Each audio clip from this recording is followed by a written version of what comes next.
तो हमारी बात चल रही थी पुष्टि मार्ग पे।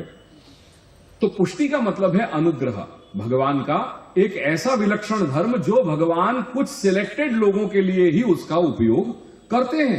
भगवान हर एक के लिए वो धर्म का उपयोग नहीं करेंगे। और वो समझने के लिए हमारे मार्ग के बहुत बड़े विद्वान हुए श्री लालू भट्ट जी। वो लालू भट्ट जी ने बड़ा एक अच्छा ग्रंथ प्रकट किया है जिसको हम कहते हैं प्रमेय रत्नार्णव। प्रमेय रत्नार्णव करके एक ग्रंथ है, और वो मैं मानता हूं कि हर पुष्टि मार्गी जिसके अंदर जो इस मार्ग की कंठी है, हर कंठीदारी वैष्णव को वो प्रमेय रत्नार्णव नाम की पुस्तक जरूर पढ़नी चाहिए। क्यों? क्योंकि उसमें बहुत छोटी छोटी बातें बिल्कुल प्रमाण के साथ समझा दी गई हैं, जो हम रोजमर्रा में प्रयोग करते हैं जाने अनजाने। जय जय हम तो जीव हैं, जीव तो स्वभाव से दुष्ट होता है, क्या करे।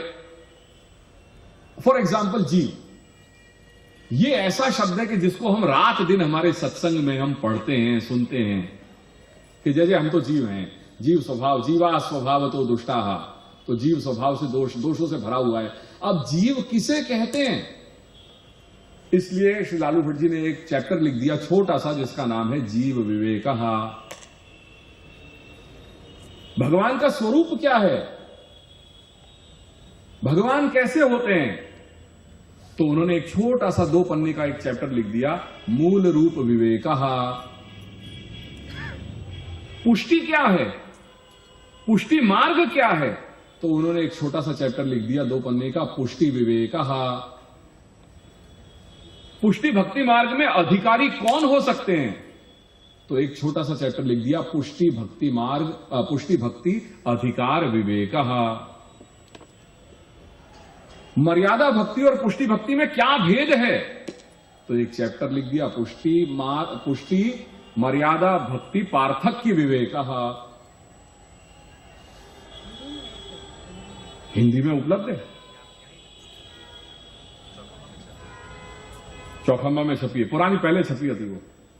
और भगवान नाम का क्या महात्म्य है, तो नाम फल विवेकः। एक एक पन्ने 2-2 पन्ने के ये छोटे छोटे चैप्टर हैं कि जिसको समझना बहुत जरूरी है ताकि पुष्टि मार्ग की 12 खड़ी आप समझ सकें। पुष्टि मार्ग में एंट्री तो कर ली, पर एंट्री करने के साथ सीधे पीएचडी वाले क्लास में घुस गए। शुरुआत करनी थी नर्सरी से, फिर केजी में आना था, फिर 1, 2, 3, 4 ये प्रोसेस से स्टार्ट होते होते फिर कॉलेज में आते, पर यहां तो सीधे पोस्ट डॉक्टरल लेवल के ही उसमें सीधे घुस गए। अब जब घुस तो गए, अब फिर प्रश्न शुरू हो गए कि साहब ये है वो है, ये है वो है। तो बेटा ये पुष्टि मार्ग का जो है वो पुष्टि मार्ग इसे कहते हैं, ये भगवान का ही मार्ग है, ये वैष्णव मार्ग है, वैष्णव संप्रदाय से जुड़ा हुआ अपना ये धर्म है। एक इतना परिचय आपके जो कलीग्स हैं, आपके जो फ्रेंड्स हैं, उनको आप इतना दे सकते हो। I think so that is more than enough. इसलिए इससे ज्यादा डिटेल की कोई जरूरत है नहीं। ये मैंने इतनी डिटेल भी तुम्हें दी ताकि तुम इसमें से 2-4 वाक्य उनको बता सको। देखो क्या कह रहा है वो, उसका बहुत अच्छा प्रश्न है। Is there any knowledge in the world which is so certain that no reasonable man could doubt it?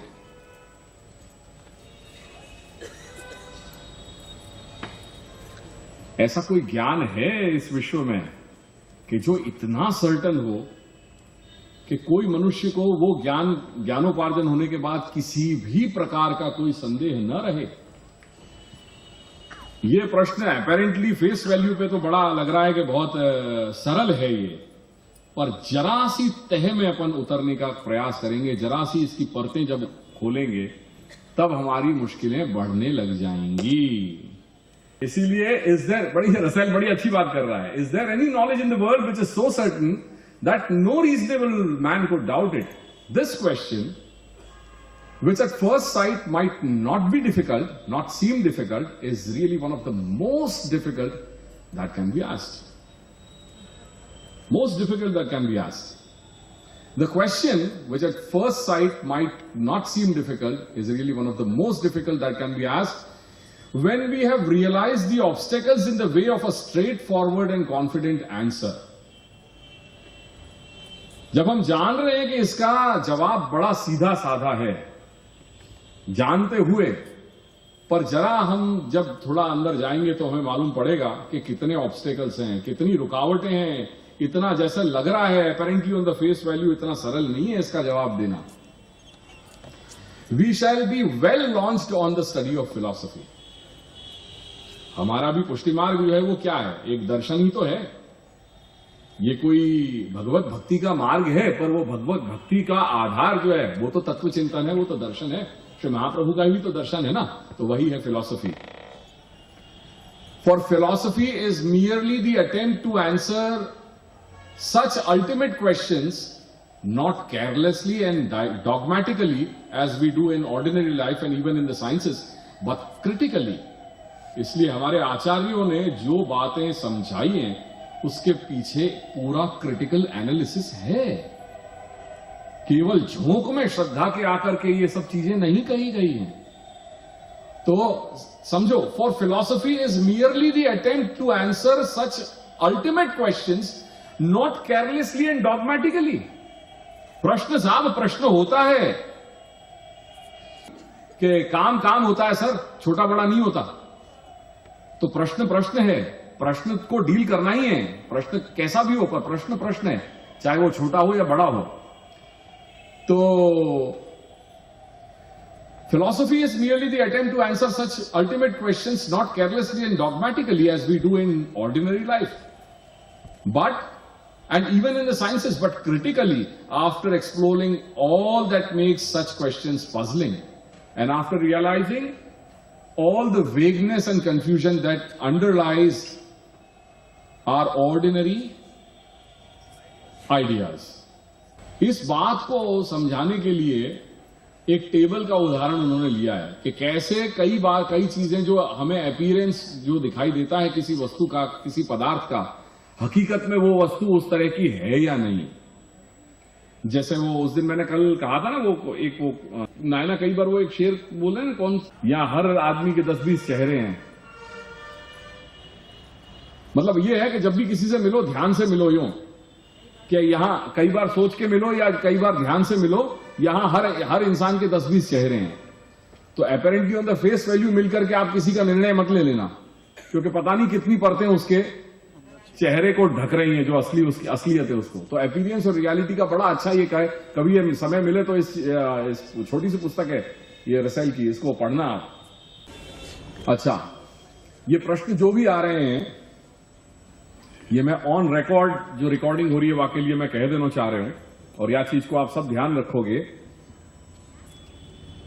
ये मैं मेरे श्री गोकुलनाथ जी के घर के जो सेवक वैष्णव हैं उनके लिए मैं उपदेश रूप से जाके ये प्रश्न के मैं जवाब दूंगा, क्योंकि मेरा लक्ष्य सिर्फ उन तक ही है।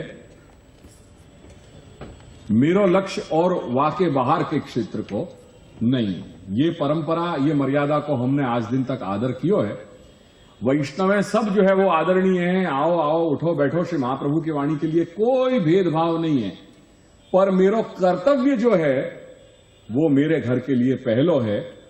मेरे घर को कर्तव्य होने के बाद अगर मेरे पास समय है तो मैं अपने पड़ोसी के लिए भी काम करूंगा, पर पहले मुझको मेरे घर के लिए काम करना है। तो ये जो भी मेरे समाधान आएंगे इन प्रश्नों के, वो सब पहले मेरे गोकुलेश के घर के जो वैष्णव हैं उन सेवक वैष्णवन के लिए है, वाके बाद सभी, क्योंकि श्री महाप्रभु की वाणी तो सबके लिए है, या में कोई भेदभाव नहीं है।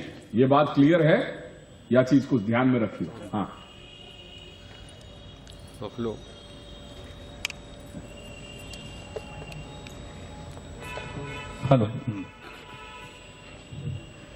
परम आदरणीय प्रातः स्मरणीय चतुर्थ पीठाधीश्वर महाराज श्री, परम आदरणीय माता जी, बहू जी एवं बाबा साहब, मैं अपने और अपने बृहद परिवार की ओर से आपके चरणों में दंडवत एवं वंदन करता हूँ।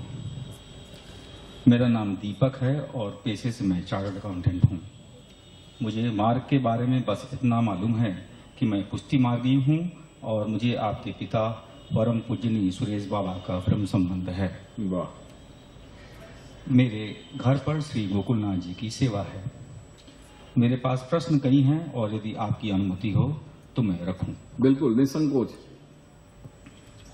एक नंबर, बनारस में बाबा विश्वनाथ विराजते हैं। यहाँ पर हनुमान जी का भी प्राचीन मंदिर है। क्या यहाँ दर्शन करना, प्रसाद लेना अन्याश्रय है? मैं तो खुद ही जाना चाह रहा था। मैं उनकी नगरी में आया हूं, वो महादेव हैं, और उनकी नगरी में बिना उनको नमन किए मैं निकल जाऊं, ये तो योग्य नहीं है। तो और हमारे श्री महाप्रभु ने उन्हीं के दीवाल पे मैं 3 दिन से ये बात कह रहा हूं कि 3 दिन से कि वो पत्रावलंबन ग्रंथ को वहां रखा है। तो श्री महाप्रभु भी उन्हीं की नगरी में पधारे हैं, विराजे हैं। विवाह यहां हुआ है, क्या कुछ नहीं हुआ यहां बनारस में। तो उनकी आज्ञा के बिना तो कुछ होता नहीं है यहाँ। विश्वेश भगवान की आज्ञा के बिना कैसे हो कुछ भी। तो मुझे खुद जाना है। अब कल तो मैं निकल रहा हूं, समय का अभाव अब लग रहा है, क्योंकि कल सवेरे जल्दी निकलना पड़ेगा मुझे। फ्लाइट जो है वो 11 बजे की है, तो अब संभावनाएं कम है। बहरहाल फिर यही प्रार्थना रहेगी कि एक बार पुनः आऊं और तब दर्शन हो सकें उनके। मेरे इस अभिव्यक्ति में लगभग आधे प्रश्न का जवाब तो हो गया। अब जो दूसरा प्रश्न है उसको हम डील करते हैं। एक बार फिर पुनः दीपक जी जरा बांचे आप, वो जो उसका क्या उत्तरार्ध है। क्या यहाँ दर्शन करना, प्रसाद लेना अन्याश्रय है? अच्छा, अब इसमें 2 चीजें दीपक जी ने पूछी हैं कि क्या यहाँ दर्शन करना अन्याश्रय है या क्या यहाँ प्रसाद लेना अन्याश्रय है। अब इश्यू जो है वो अन्याश्रय। आप बैठ जाइए दीपक जी, क्योंकि प्रश्नों की लिस्ट बड़ी है, तो आप शांति से अपन बैठ के बात करेंगे। शब्द 2 हैं, अन्य आश्रय। जब ये अन्याश्रय को हम समझेंगे, क्योंकि प्रश्न अन्याश्रय से जुड़ा हुआ है, अन्याश्रय शब्द को जब हम विभाजित करते हैं उसमें 2 शब्द निकल के आते हैं क्लियर, अन्य और आश्रय। आश्रय का मतलब है किसी की शरण में जाना, किसी की शरण को स्वीकारना, ठीक है। और दूसरा है अन्य। तो अन्य जो शब्द है वो सापेक्ष है। किसी अन्य जो शब्द है, जैसे जब हम पिता कहते हैं तो ये सापेक्ष है, क्योंकि पिता है तो मतलब पुत्र तो होना चाहिए, तभी पिता है। पत्नी तो पति, पति तो पत्नी, ऐसे ये सब शब्द जो है वो सापेक्ष हैं। किसी के ये आकांक्षा रखते हैं किसी अन्य पद की। ऐसे ही जब अन्य कह दिया हमने, तो अन्य मीन्स कोई एक वस्तु है, कोई ऐसा तत्व है, कोई ऐसा पदार्थ है, कोई ऐसा व्यक्ति है, कोई ऐसी वस्तु है जिससे अन्य वो वस्तु, व्यक्ति, विषय, पदार्थ हो सकता है। तो जब अन्य आश्रय की बात कर रहे हैं तो ये हमारे संप्रदाय की एक व्यवस्था है, जहां भगवान कृष्ण ये कहते हैं, ये मानते हैं और ये अपेक्षा रखते हैं उनके भक्तों से कि जब तू मेरी शरण में आ गया, जब तूने मेरा आश्रय स्वीकार लिया, तो तुझे क्या कमी लग रही है कि तुझे अन्य के आश्रय में जाने की बात आई। तुझे मेरे में क्या कमी लगी कि तुझे बाहर देखना पड़ा, झांकना पड़ा, भटकना पड़ा। क्या मैं इतना कमजोर हूं कि तेरा भरण पोषण नहीं कर सकता। भगवान गीता में आज्ञा कर रहे हैं ना कि न मे भक्त प्रणश्यति। भगवान ने वो व्रत धारण कर रखा है कि मैं मेरे भक्त का नाश कभी नहीं होने दूंगा। और योगक्षेमम वहाम्यहम, मैं तेरे योग और क्षेम का वहन करूंगा। तो ये उत्तरदायित्व तो श्री प्रभु ने ले लिया जब हम उनके शरण में चले गए।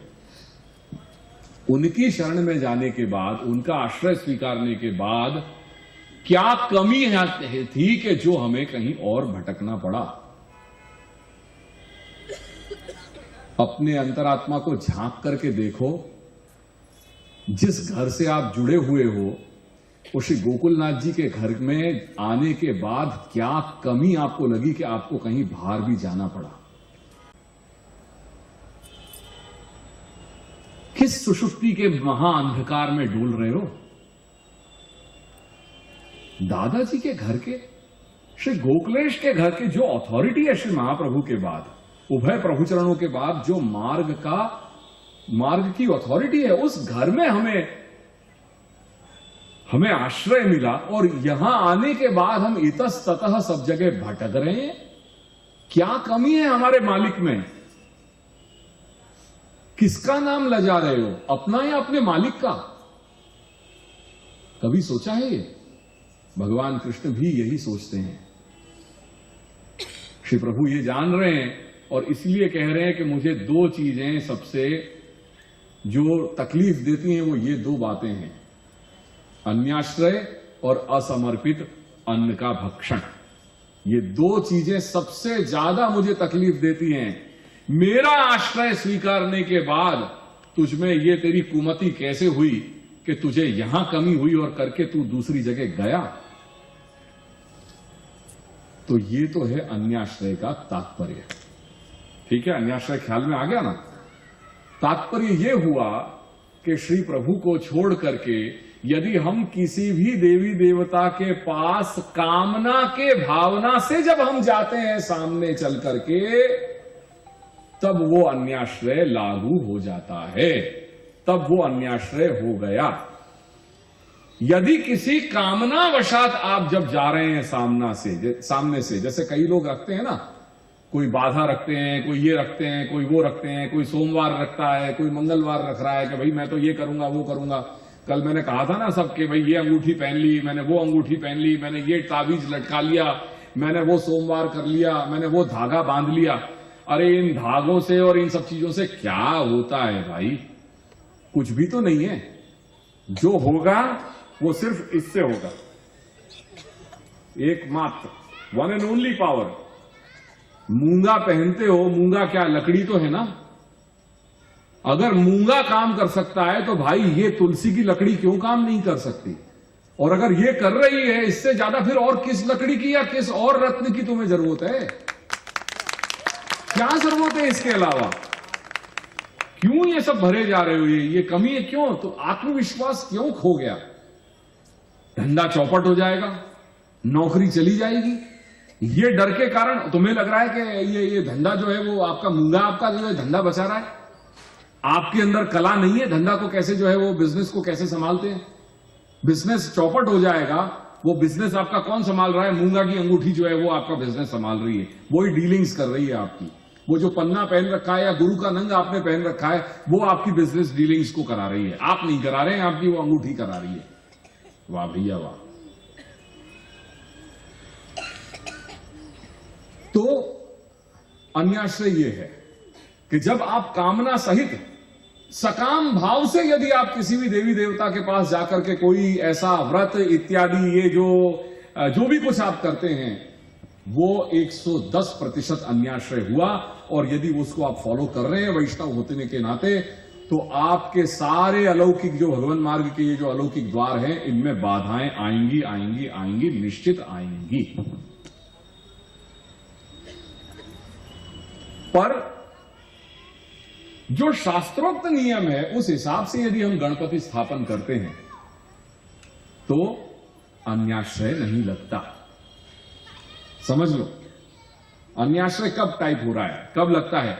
ये बैनर देख रहे हो आप, यज्ञोपवीत वाला बैनर देखा है? भैया जरा पढ़ के मुझे बताना, कोई 25 तारीख का पहला कार्यक्रम क्या लिखा हुआ है? ग्रह शांति। उसके बाद 27 का देखो आप, 27 का सुबह। हाँ फिर से बोलिए। मैं खुद गणेश स्थापना करने वाला हूं। तब किसी के मन में नहीं आया कि ये महाराज श्री आए हैं, हमारे गुरुदेव पधारे हैं और ये खुद ही जो है ये गणपति की जो है स्थापना कर रहे हैं इनके कार्यक्रम में, तो इनको अन्याश्रय लागू हुआ या नहीं हुआ? ये तो अन्याश्रय कर रहे हैं। ये नहीं समझ में आई क्या किसी को बात? ऐसे अन्याश्रय नहीं लगता, ऐसे अन्याश्रय नहीं लगता। क्यों? क्योंकि मैं कोई कामना से गणपति जी की जो है वो मैंने स्थापना नहीं की है, मैं कोई पूजा पाठ करने के लिए नहीं, पर शास्त्र की व्यवस्था है। जो शास्त्र का हम आदर करते हैं, जिस शास्त्र का आदर कर रहे हैं, आप कह रहे हम साहब शास्त्र के आधार पर नहीं चलते। अरे कहां नहीं चल रहे हो? बालक का जन्म होता है, बाद में सब संस्कार नामकरण करते हैं या नहीं करते? हाँ या ना? अक्षरारंभ करते हैं या नहीं करते हैं? हाँ या ना? चौल संस्कार करते हैं या नहीं? हाँ या ना? विवाह उपनयन करते हैं या नहीं? हाँ या ना? विवाह करते हैं या नहीं? हाँ या ना? कर रहे हो ना? तो जब संस्कार जो कर रहे हो वो संस्कार कहां से ले आए? कहां से ले आए? शास्त्रों में ही तो बता रहे हैं। जब देह पंचत्व, जब प्राण जब चले जाते हैं और देह को पंचत्व में जब अग्नि संस्कार करना पड़ता है, वो अग्नि संस्कार क्यों कर रहे हो आप? उनको और जो अन्य जो करते हैं उनकी तरह क्यों अपन दफना नहीं देते? हम अग्नि संस्कार करते हैं ना। हर एक धर्म वाले की अपनी अपनी व्यवस्था है। कोई उसको दफनाता है, कोई समाधि करता है, कोई कुछ करता है, कोई कुछ करता है। पारसियों के यहां क्या रहता है? While of silence. पारसियों का सुना है क्या होता है? क्या सुना है? पारसियों में क्या होता है?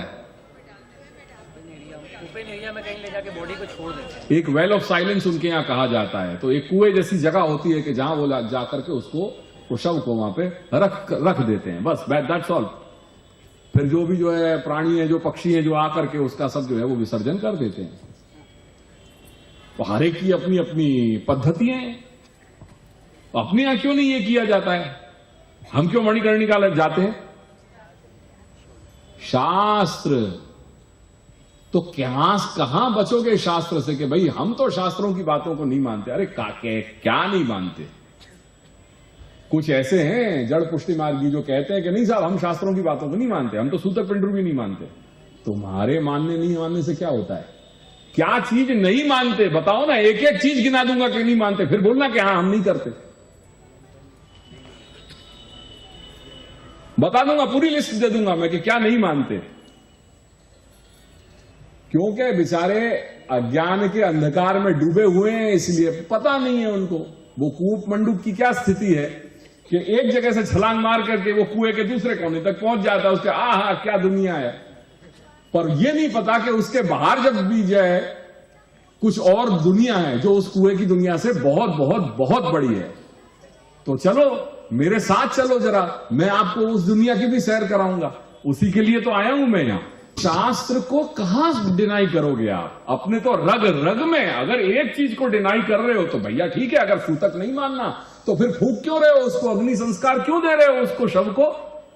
क्योंकि जो शास्त्र आपको अग्नि संस्कार के लिए कह रहा है वही तो शास्त्र आपको सूतक मानने के लिए कह रहा है।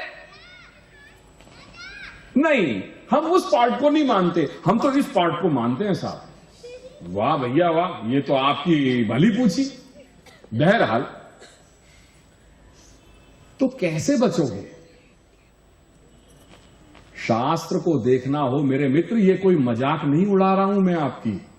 पर आपने जो ये चश्मे गलत नंबर के पहन रख रहे हैं ना, उसको सुधारना चाहता हूं मैं कि उसे आप समझो बराबर। आपके मीटर रीडिंग जो हो रहे हैं, ऑप्टीमीटर्स के पास जाकर के सही नंबर के चश्मे लगाइए आप, तब आपको ख्याल में आएगा कि क्या कर रहे हैं आप। कोई मजाक नहीं है, मैं आपके साथ ही खड़ा हूं। तो शास्त्र क्यों इसका नाम पड़ा? शासनात् शास्त्रम, शमशनात् शास्त्रम। जो शासन करता है उसको शास्त्र कहते हैं, और हमारी सारी व्यवस्था उसी के आधार पे है।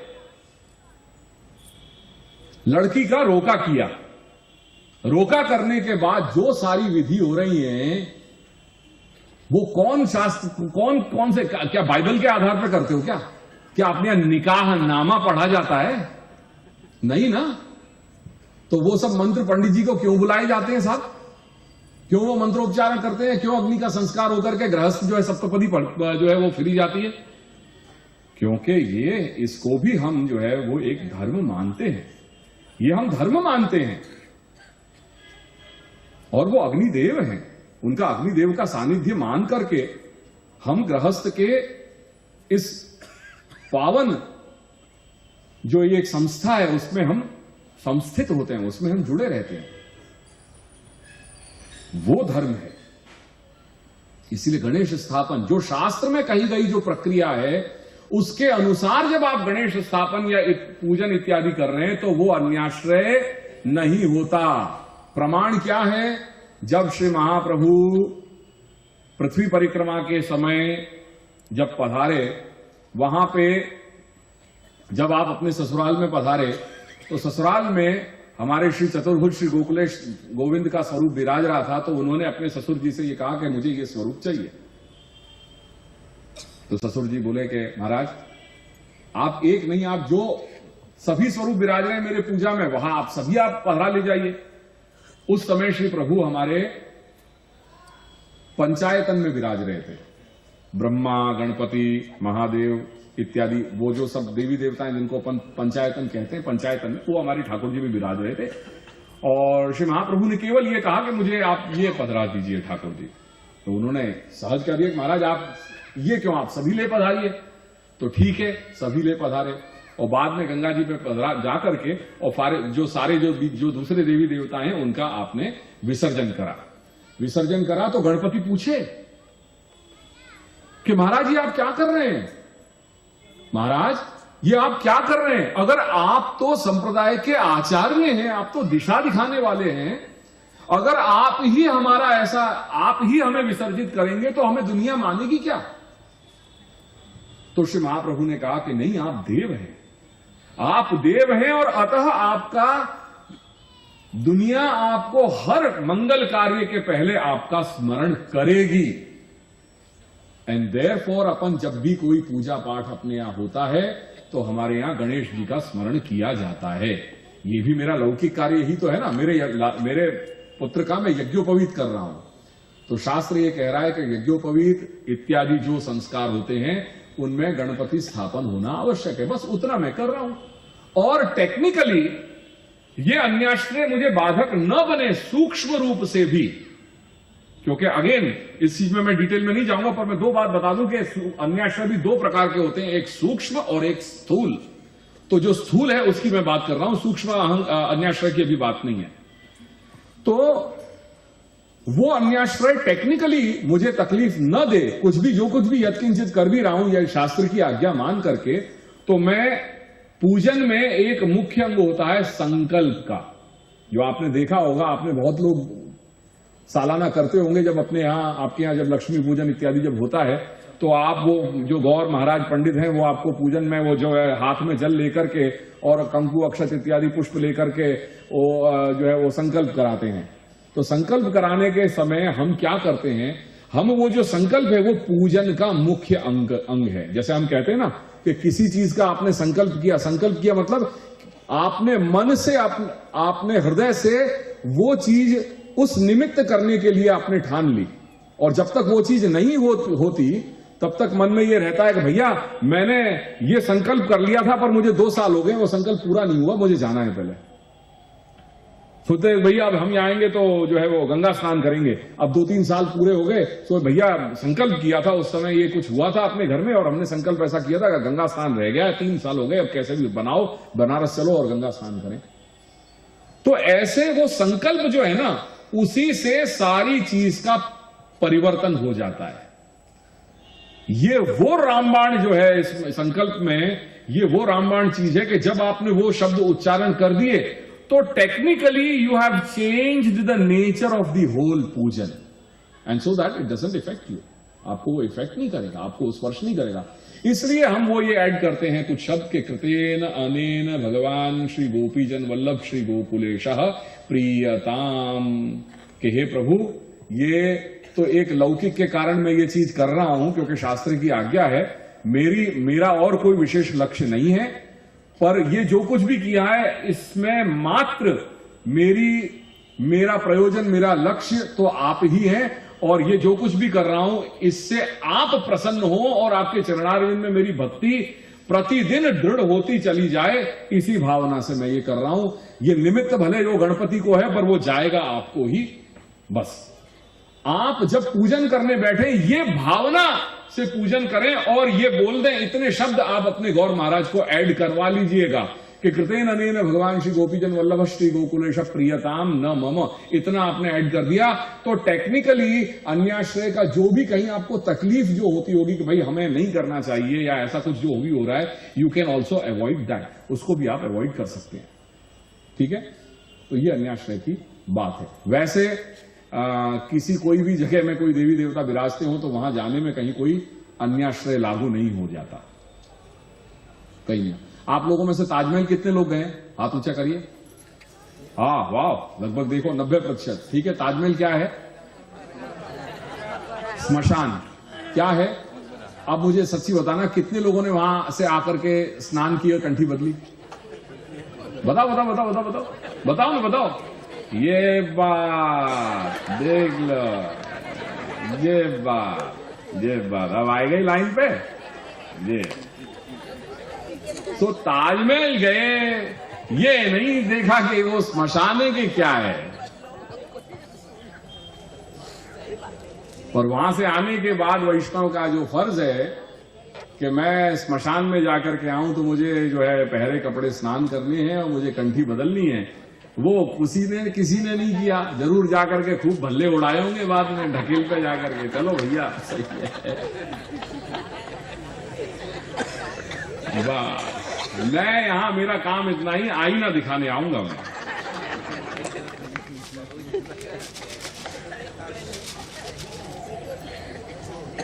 चलिए दीपक जी, आपके सेकंड क्वेश्चन पे, दूसरे प्रश्न पे। जय प्रश्न 2। अरे हाँ, दूसरा उसका, सॉरी, दूसरा अंग रहेगा प्रसाद। हाँ, प्रसाद नहीं लेना चाहिए, बहुत क्लियर है, प्रसाद नहीं लेना चाहिए। प्रसाद अगर कहीं कोई भी देवालय में हम गए हो और किसी ने प्रसाद दे भी दिया, ठीक है, वो देव का प्रसाद है, उसे माथे चढ़ाओ और बाहर जाकर के कोई भी गरीब है, गाय इत्यादि, किसी को भी वो प्रसाद दे दो। माथे जरूर चढ़ाइएगा क्योंकि वो भगवान देव का अन्न है, उसका अनादर कभी नहीं किया जाता। पर हमारे लिए वो, हम चूंकि वैष्णव हैं तो वैष्णव होने के नाते हमारे लिए वो ग्राह्य नहीं है। ये बहुत डिस्टिंक्ट, बिल्कुल क्लियर चीज है।